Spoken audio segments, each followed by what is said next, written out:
اعوذ باللہ من الشیطان الرجیم بسم اللہ الرحمن الرحیم ان اللہ عنده علم الساعة وینزل الغیث ویعلم ما فی الارحام وما تدری نفس ماذا تکسب غدا وما تدری نفس بأی ارض تموت ان اللہ علیم خبیر صدق اللہ العظیم۔ بے شک قیامت کا علم اللہ ہی کے پاس ہے، وہی بارش نازل فرماتا ہے اور وہی از خود جانتا ہے کہ ماؤں کے رحموں میں کیا ہے، اور کوئی از خود نہیں جانتا کہ وہ کل کیا کرے گا،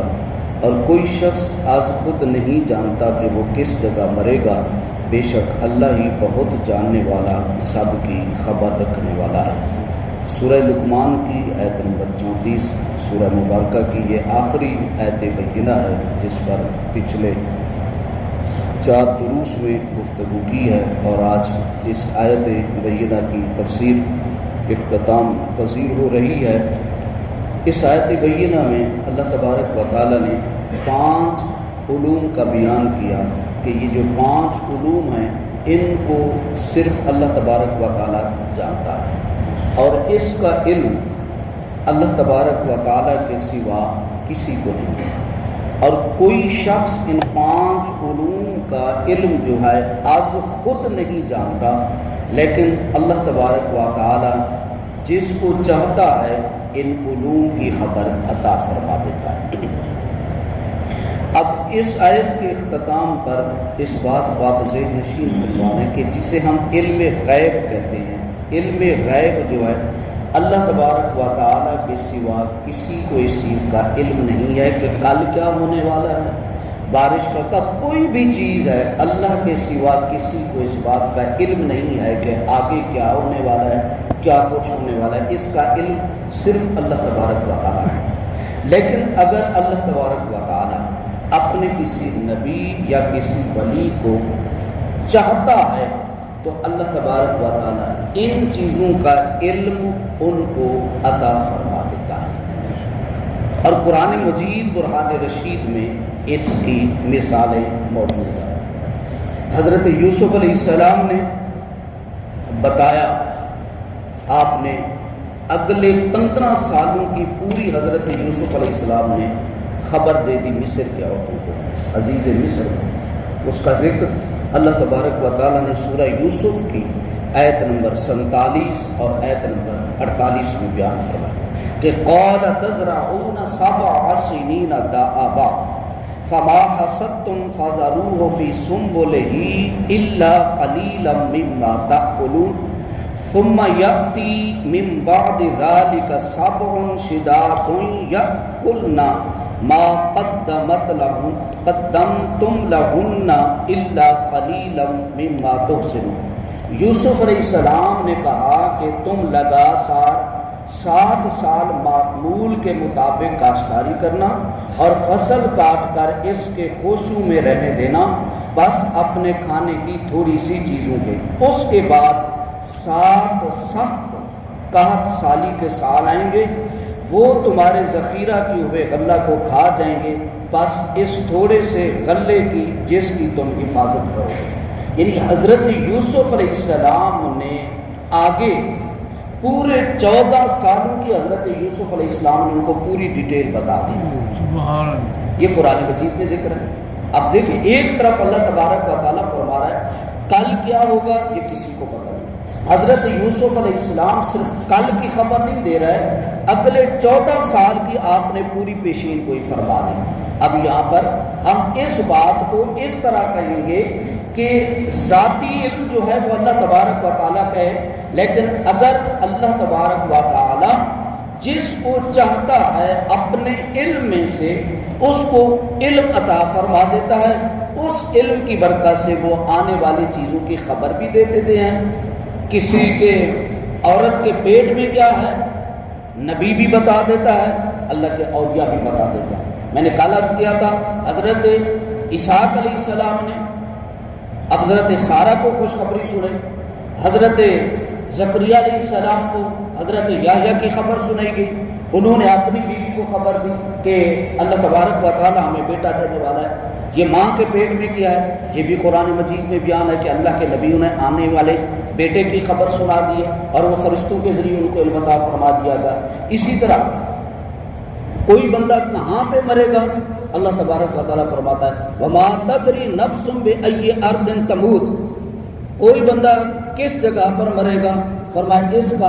علم از خود کوئی نہیں جانتا۔ لیکن صحیح مسلم کی حدیث پاک ہے، نبی کریم صلی اللہ علیہ وسلم نے بدر کے میدان میں حضور نے جس دن جنگ ہونی تھی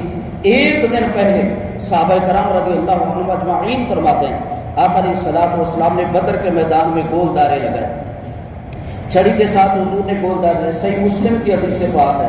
آقا علیہ الصلوۃ والسلام نے گول دارے لگائے۔ تو گول دارے لگا کر آقا علیہ الصلوۃ والسلام نے فرمایا یہ فلاں کافر کے مرنے کی جگہ ہے، یہ فلاں کافر کے مرنے کی جگہ ہے، یہ فلاں کافر کے مرنے کی جگہ ہے۔ آقا علیہ الصلوۃ والسلام نے گول دارے لگا کر پھر حضور نے نہیں یہ فرمایا کہ یہاں پر کافر مریں گے،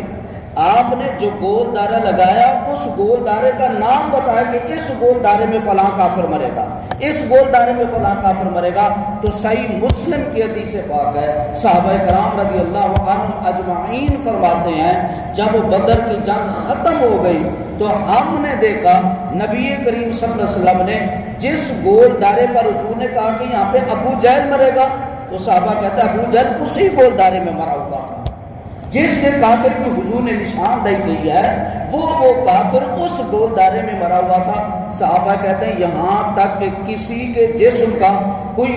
عضو بھی اس گول دارے سے باہر نہیں نکلا ہوا تھا، یعنی اتنی آپ نے پیٹ خبر دے دی ہے آنے والے کے کل کہاں پہ مرے گا۔ تو آقا اللہ تبارک و تعالیٰ اپنے انبیاء اور اپنے اولیاء کو اللہ تبارک و تعالیٰ جن کو چاہتا ہے اب جتنا چاہتا ہے ان کو علم عطا فرما دیتا ہے، اس کو علم غیب کہتے ہیں۔ لیکن یہ جملہ ذہن نشین فرما لیں، از خود کوئی نہیں جانتا، اللہ کے بتائے ہوئے علم سے وہ آگے بتاتا ہے۔ اب یہاں پر سوال یہ پیدا ہوتا ہے اس آیت کے اختتام پر دوسری جو ذہن نشین فرما رہے اللہ تبارک و تعالیٰ نے اس آیت میں صرف 5 علوم کا ذکر کیا کہ کون سے؟ ان اللہ عندہ علم الساعہ، قیامت کب قائم ہوگی، وَيُنَزِّلُ الْغَيْثَ، بارش کب ہوگی، وَيَعْلَمُ مَا فِي الْأَرْحَامِ، ماؤں کے رحموں میں کیا ہے، اور چوتھا جو ہے وَمَا تَدْرِي نَفْسٌ مَاذَا تَكْسِبُ غَدًا، کہ کل کیا ہونے والا ہے، وَمَا تَدْرِي نَفْسٌ بِأَيِّ أَرْضٍ تَمُوتُ، اور کون بندہ کس جگہ پر مرے گا۔ فرمایا ان 5 علوم کا علم اللہ کے سوا از خود کوئی نہیں جانتا۔ اب اللہ نے صرف ان 5 چیزوں کا ذکر کیا، حالانکہ اس کے علاوہ بھی ہزاروں لاکھوں غائب ہیں، لیکن اللہ نے صرف یہاں پر 5 چیزوں کا کیوں بیان کیا؟ مختصراً اس کی یہ ہے، اصل وجہ یہ ہے کفار مکہ جو تھے مشرکین کا یہ عقیدہ تھا کہ ان 5 چیزوں کا علم جو ہے یہ جو ہمارے نجومی ہیں نا یہ بھی جانتے ہیں۔ تو اللہ تبارک و تعالیٰ نے ان کا رد فرمایا کہ یہ جو تم نجومی کے بارے میں تم یہ عقیدہ رکھتے ہو کہ نجومی جانتے ہیں، تو اللہ تبارک و تعالیٰ نے خصوصی طور پر ان 5 علوم کا ذکر فرما کے فرمایا کہ ان 5 چیزوں کا علم سوائے اللہ کے اور کوئی نہیں جانتا ہے۔ تمہارا جو عقیدہ یہ نجومی جانتے ہیں، فرمایا ایسا قطعاً نہیں ہے، فرمایا یہ کچھ نہیں جانتے ہیں۔ ہاں اللہ تبارک و تعالیٰ فرماتا ہے عالم الغیب فلا یظہر علی غیبہ احدا الا من ارتضی من رسول، فرمایا ہاں ان 5 چیزوں کا علم اگر میں جس کو چاہتا ہوں اپنی مرضی سے اس کو عطا فرما دیتا ہوں، پھر وہ میری عطا سے اس علم کو جانتا ہے۔ اور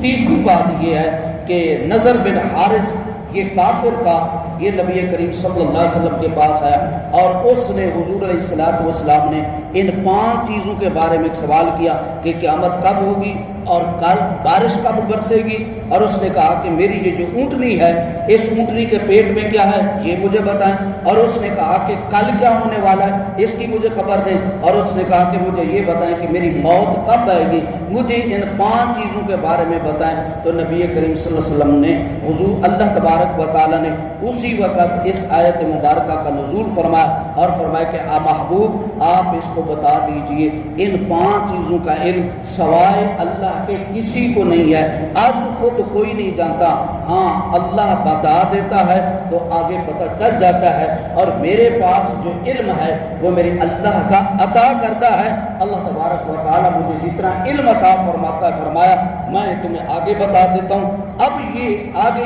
اس بات کی تخصیص کرنا، یہ کہنا کہ حضور کو اس بات کا علم تھا، اس بات کا علم نہیں تھا، فلاں موقع پر حضور کو پتہ نہیں تھا، یہ نبی کے علم میں نقص نکالنے والی بات ہے، اور یہ حضور کی ذات پر اعتراض کرنے والی بات ہے، اور ایسا کرنا بھی حضور علیہ السلام کے علم کی منافی ہے۔ بس علم غیب کے بارے میں یہ عقیدہ رکھیں کہ جو ذاتی علم ہے جتنا بھی ہے وہ صرف اللہ کا ہے۔ اللہ نے اپنے انبیاء اور اولیاء کو جو علم عطا فرمائے وہ ان کا عطائی علم ہے، اللہ کے عطا کردہ علم سے وہ آگے والی خبریں بھی بتاتے ہیں، وہ باتیں بھی بتاتے ہیں جس کو عام بندہ نہیں جانتا۔ تو یہ علم غیب ہے اور یہ عقیدہ ہے، اور الحمدللہ ہمارا قرآن مجید اور حدیث کے مطابق ہمارا یہی عقیدہ اور ایمان ہے کہ اللہ نے، ہم حضور کے اس علم کو مانتے ہیں غیب کو جو اللہ نے حضور کا عطا فرمایا۔ اللہ پاک ہمیں سمجھنے کی توفیق عطا فرمائے۔ اللہم صلی علی سیدنا و مولانا محمد